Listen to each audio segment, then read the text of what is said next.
Welcome, everyone, to Talia Tuesday on the Blueprint Podcast, where we dive deep into the realms of confidence and assertiveness with our co-host, Talia Bombola. As a licensed marriage and family therapist and specialist in confidence and assertiveness, Talia brings a wealth of expertise and insights to our discussions. Join us each Tuesday as we explore practical strategies, personal anecdotes, and empowering advice to help you cultivate the confidence and assertiveness you need to thrive in all aspects of life. Get ready to unlock your full potential and build the life you desire with Talia and Jason as your guides. What's up, Talia? How are you?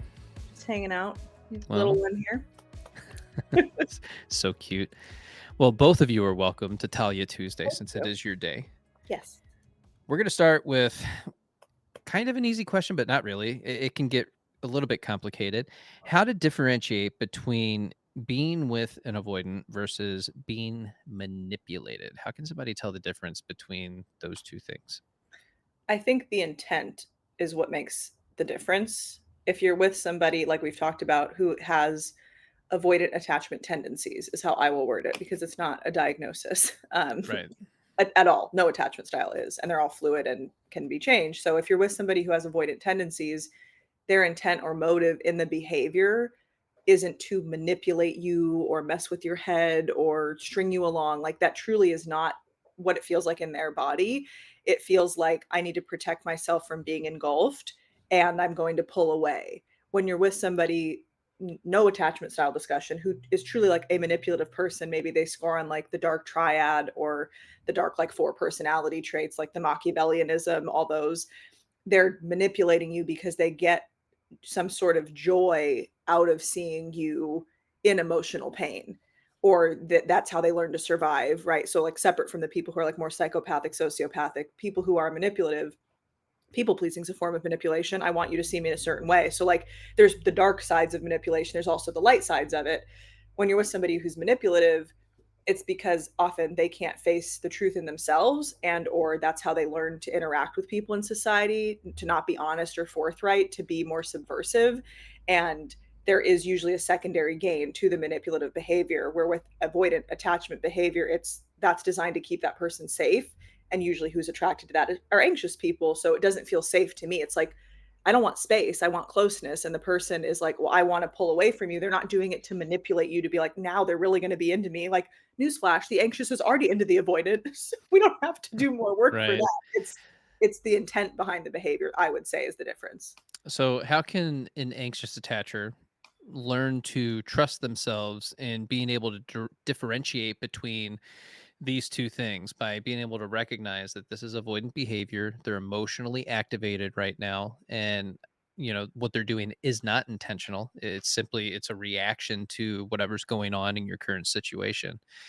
I think addressing it with the person who's exhibiting the behavior and watching for micro expressions. This is something Robert Greene talks about a lot, 48 Laws of Power. Hmm.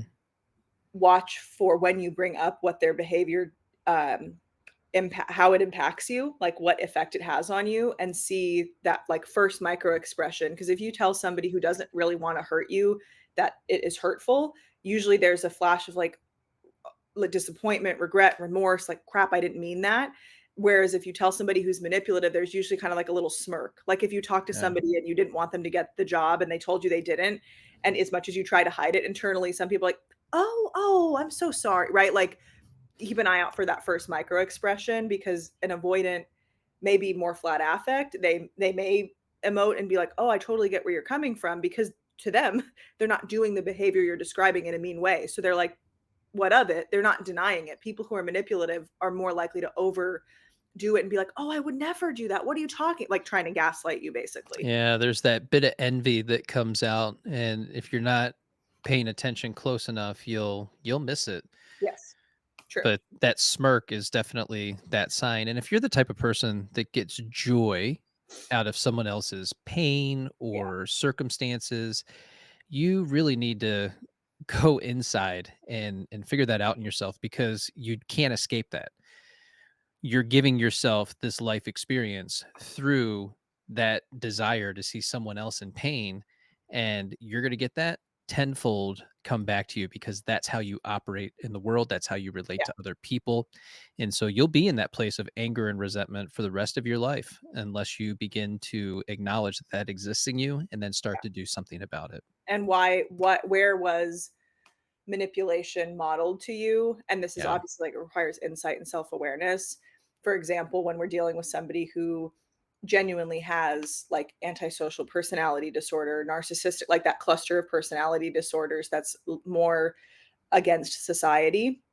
Um, when you're talking to somebody who has a true personality disorder that involves manipulative behavior, they will not see the impact on the other person. They will not have empathy for that person. Right. They will not understand that's wrong, whether that's morally or societally wrong to do.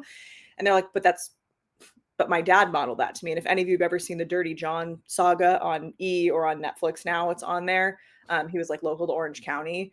They get a flashback to his childhood, and his dad would like make him eat glass in a restaurant to get a meal for free, like very, again, sociopathic. That can be learned behavior too. So be mindful if you are this person and you're like, oh my gosh, like you have to take a look at your family of origin too and be like, where did I learn this? Some people don't learn it from their families, but some people do learn to be manipulative or people pleasers because they usually are parent pleasers first Right. from their family. So it depends on the kind of manipulation. I would want to know more from this person, like what are they seeing that's manipulative? Like is part of what they're going through, like are they feeling manipulated, or have other people shared with them, like when they've been like, oh, I'm dating this new person, they blah blah blah, other people have said like, oh, that sounds kind of Yeah, manipulative. that's manipulative. Yeah.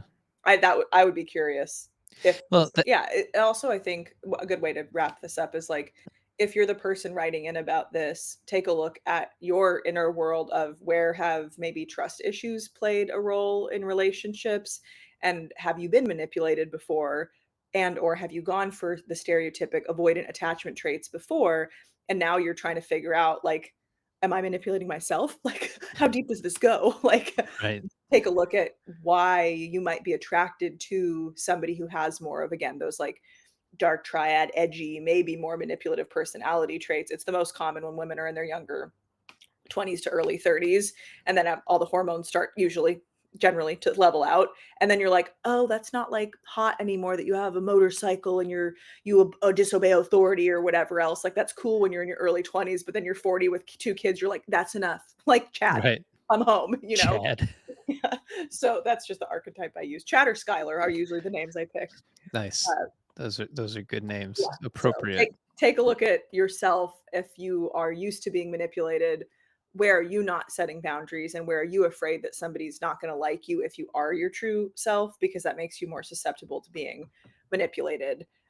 If it is genuine manipulation, and if you are anxious and not working on it, it makes you more susceptible to like the avoidant because you want to like close the gap and reach homeostasis. So that would be my advice for this person. Yeah. To go inward, to figure out yourself, learn to trust and lean into your own discernment Yes. and observations in the world around you to make the determination, is this manipulation or is it just somebody who is emotionally dysregulated because of their attachment style? Yes, exactly. Thank you all for tuning in to today's episode of Talia Tuesday on the Blueprint Podcast with Talia Bombola. Remember, building confidence, self-love, and assertiveness is a journey, and each step you take brings you closer to your goals. Be sure to subscribe to the podcast for more insightful conversations and practical tips to support your personal growth, and head over to my Stand store to sign up for the 21-day self-love challenge. On sale now, and you can also drop a question for Talia and I for the podcast. Until next time, keep embracing your strengths, asserting your boundaries, and living authentically. Take care, and we'll see you next Tuesday on the Blueprint Podcast.